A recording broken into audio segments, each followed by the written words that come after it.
Hey, mind if I give a hot take real quick? Brian Cox is a good actor, a great one even. Yeah, I know I'm a bit of a maverick. So, in the show Succession, his deftness with line reading and body language makes the character not only pop, but intensify Logan Roy's trademark ambiguity. Logan Roy ambiguous. What are you talking about? Well, let me play one of my favorite scenes from the show real quick.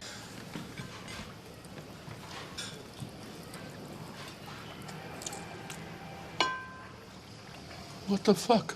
It's cute, right? Funny, absurd, charming. Logan Roy, the man so benignly puzzled with Tom eating his chicken, is also the guy that, well, does this. Hey! Crawl in a circle and close your eyes. 3, grab oink!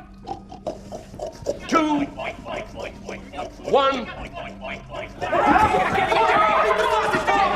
I got it! Introduces his son to this whenever there's conflict between them. Dad.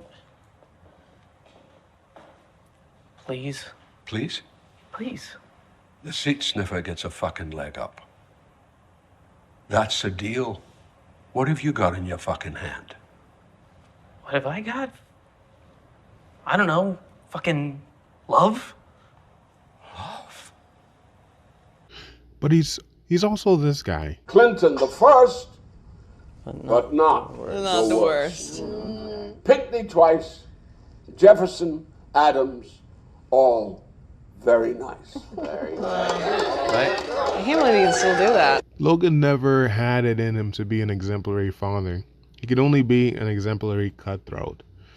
Through this quality, he consistently made those around him bend the knee, including his children. But here's the thing about lasting power in a lopsided dynamic. You can't always just have your foot on the gas pedal. In unhealthy, uneven dynamics, the holder of influence, the nexus of power, becomes home. Which is a scary prospect because in the hands of someone irresponsible, that home can become acidic and painful. Right now, an analogy that comes to me is kind of thinking of it like an extra finger. It appears one day out of nowhere. Someone comes into your life and says, "Hey, that extra finger, it may have always been there. It may have not, but one thing's for sure, it belongs here." You go, "Huh? I guess you're right." And you know what? You make it feel right. Then they take a razor blade and cut that finger. You don't cut it off. They just cut the finger. And it bleeds a little bit and it hurts. Maybe they do it again and again and you say, what the fuck? You're hurting me. Like that's me. That's a part of me. You're hurting me. You made me care about that inextricable part of me and you're making it hurt. And so they go, "Here's a Band-Aid." And maybe they apologize. And you're like, "Oh, thanks. I'm glad you cared enough to take some time to help rectify that pain." And they go, "Oh, dude, no problem. By the way," razor blade slice again, and another one for good measure. And you go, "What the fuck?" Again? And the cycle continues until you realize, looking at this finger, it's like removable.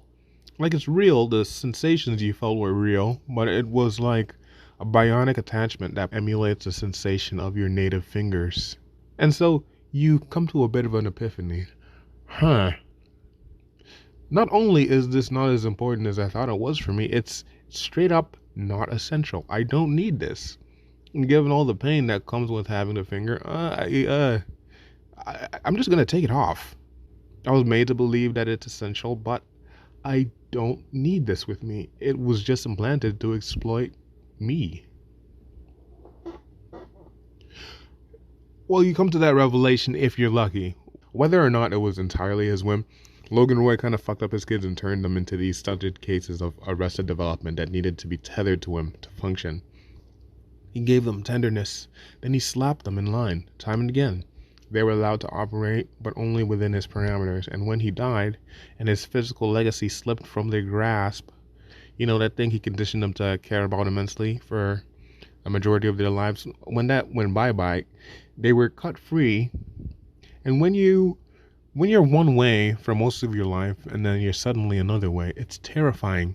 The ground falls out from underneath you, and he didn't give them the tools to float.